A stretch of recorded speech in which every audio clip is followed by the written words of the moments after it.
خود ان کے لیے اللہ کی بارگاہ میں ہاتھ اٹھائے کہ اے اللہ، دو عمر میں سے ایک عمر بن حشام تھا اور ایک عمر بن خطاب ہے، اے اللہ ان دو جو عمر ہیں ان میں سے تیری نگاہ میں جو زیادہ اچھا ہے، جو تجھے پسند ہے، اسے اسلام کی توفیق دے اور اپنے دین کا جھنڈا اس کے ذریعے بلند فرما۔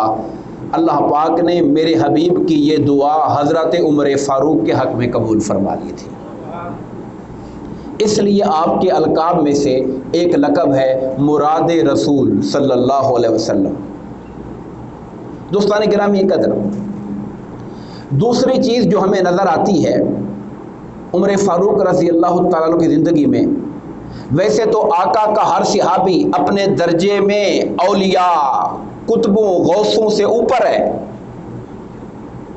غوث کتب سب نیچے ہیں، آقا کا ہر صحابی غوث اور کتب سے درجے میں بلند ہے، اور اولیاء اللہ کے ساتھ جو ایک شان ہوتی ہے ان کو اللہ تعالیٰ کی طرف سے جو خصوصی قرب حاصل ہوتا ہے، ملائکہ کی سنگت ان کے پاس ہوتی ہے، مگر وہ مقام حضرت عمر فاروق کو اللہ تعالیٰ نے ان سب سے منفرد اور بلند عطا فرمایا تھا۔ یوں آپ کہہ لیجئے کہ آپ کی شخصیت الہامی شخصیت تھی۔ آپ جانتے ہیں الہام کیا ہوتا ہے؟ الہام کیا چیز ہے؟ ایک تو ہوتی ہے وحی، کہ فرشتے کا اللہ کا پیغام لے کر نبی کی خدمت میں حاضر ہونا اور پیغام الہی پہنچانا واضح طور پر، یہ تو وحی ہے، یہ سوائے نبی کے اور کسی پہ نہیں ہو سکتی، وحی نبی کے علاوہ کسی پر نہیں ہوتی۔ مگر الہام کیا چیز ہے؟ الہام یا القا کہتے ہیں، الہام دل میں کوئی بات ڈال دینا، اچھا خیال کا پیدا ہو جانا، خوبصورت سوچ کا ذہن کے اندر آ جانا، یہ قدرت کا الہام ہوتا ہے۔ وحی کا دروازہ بند ہے، مگر الہام قیامت تک کے لیے اللہ کے نیک اور صالح بندوں کے لیے کھلا ہوا ہے، جن کا باطن جتنا صاف ہے، جن کا دل جتنا پاکیزہ ہے، جن کی روح جتنی مصفہ ہے، مزکا ہے، مجلہ ہے، صاف ستھری ہے، اس قدر اس کا عالم بالا سے تعلق ہے، ملائکہ اس کی سنگت میں ہوتے ہیں اور اس کے دل میں پاکیزہ خیالات کو ڈالتے رہتے ہیں، اس کو الہام کہتے ہیں۔ علامہ اقبال یاد آ رہے ہیں، علامہ محمد اقبال رحمۃ اللہ تعالی علیہ نے ایک ملاقات کی تھی ہٹلر سے۔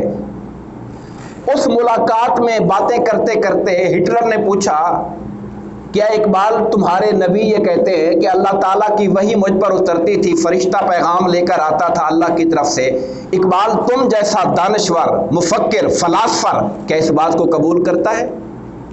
انہوں نے جواب میں کہا، ہٹلر تم نبی کی بات کرتے ہو، دل میں خیال تو اللہ تعالیٰ ہمارے بھی ڈالتا ہے، اور کئی ایسی غزلیں اور اشعار اور شعر ہیں کہ رات کو اٹھ کے میں بیٹھتا ہوں میری زبان سے جاری ہو جاتے ہیں اور میں ان کو لکھتا رہتا ہوں۔ میں تم نبی کی بات کرتے ہو، یہ تو اللہ تعالیٰ ہمارے دل میں بھی ڈالتا ہے اور خیال ڈالتا ہے۔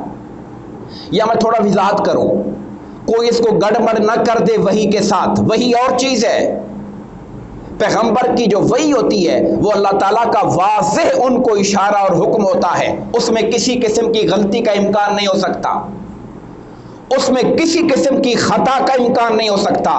مگر انبیاء کے بعد اولیاء کو جو الہام ہوتا ہے وہ وحی کی طرح خطا سے پاک نہیں ہوتا، وہ ایک انسان کے اپنے من، اس کی کیفیت، اس کے تزکیہ اور تصفیہ پر ڈیپینڈ کرتا ہے کہ وہ کس حد تک اس کو چیزوں کو اخذ کرتا ہے، وہاں سے لیتا ہے۔ میں اس کی مثال یوں دیتا ہوں، قرآن کہتا ہے سورہ الناس میں الذی یوسوس فی صدور الناس، کیا معنی ہے؟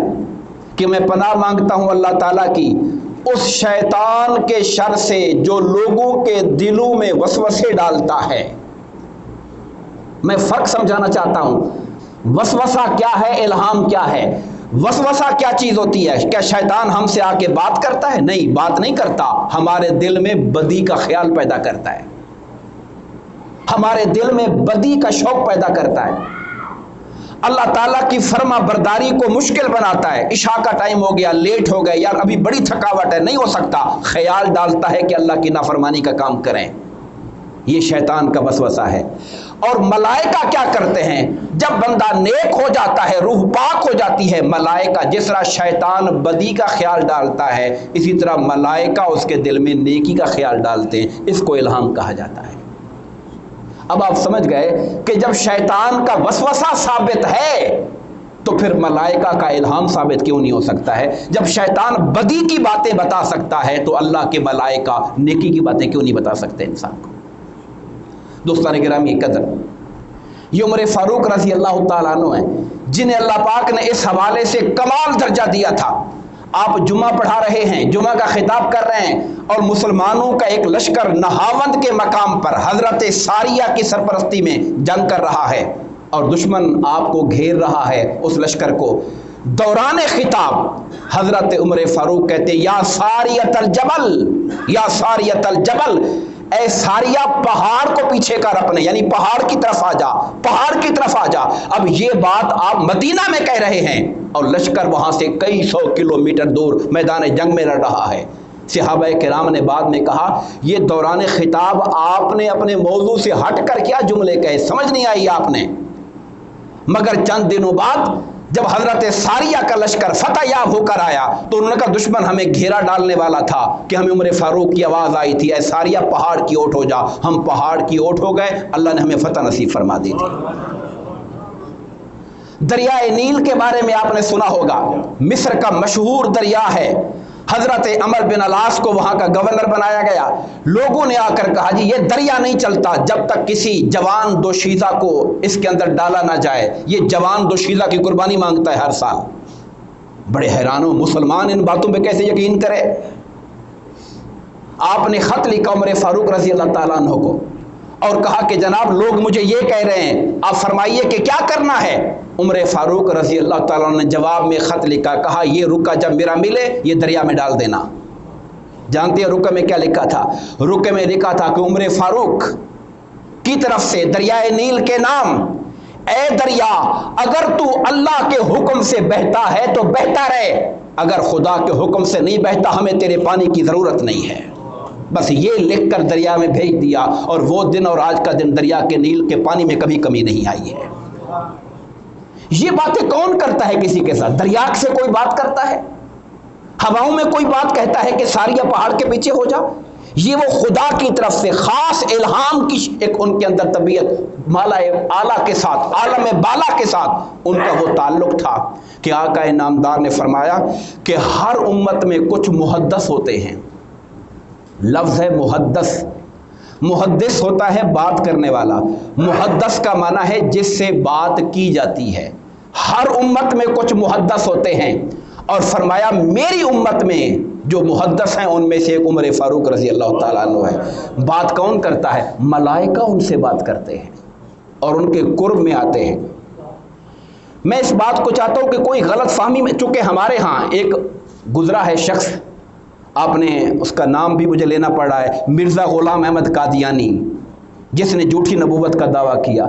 اس نے اہل اللہ کے ان واقعات کا سہارا لے کر اپنی نبوت کے لیے راہ گھڑی. اس لیے میں احتیاط کر کے پھر اس کی وضاحت کرتا ہوں تاکہ کوئی یہ نہ کہے کہ دیکھیں جی ان پہ الہام ہوتے تھے تو میرے اوپر وہی بھی آ سکتی ہے. وہی کی بات نہیں کر رہے ہیں ہم، وہی میرے مصطفیٰ کی ذات پہ ختم ہو گئی. سرکار نے فرمایا اگر میرے بعد نبوت کا دروازہ کھلا ہوتا تو رب کائنات عمر فاروق کو نبی بنا دیتا.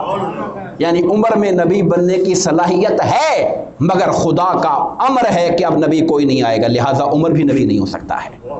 الہام الگ چیز ہے، محدث الگ چیز ہے، مگر نبوت کا دروازہ میرے آقا کی نبوت کے بعد بند ہے. ایک بار یہ جو فیض ہے میرے آقا کے صحابہ کرام کو ملا. عثمان غنی رضی اللہ تعالیٰ عنہ بیٹھے تھے، ایک شخص آپ سے ملاقات کے لیے آیا. آپ نے اسے دیکھا اور کہا پتہ نہیں لوگوں کو کیا ہو گیا ہے کہ ان کی آنکھوں سے زنا نظر آتا ہے، بدکاری نظر آتی ہے. لوگوں نے کہا حضرت کیا ہو گیا، کیسی آپ بات کر رہے ہیں، کیا ابھی اللہ کی وحی اتر رہی ہے؟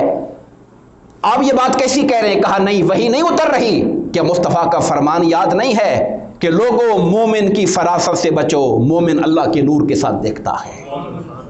یہ فراست مومن ہے، یہ مومن کی فراست ہے کہ وہ اس کی نگاہ کو دیکھ کر بتا رہا ہے کہ اس کی نگاہ کہاں کہاں سے دیکھتی ہوئی آئی ہے۔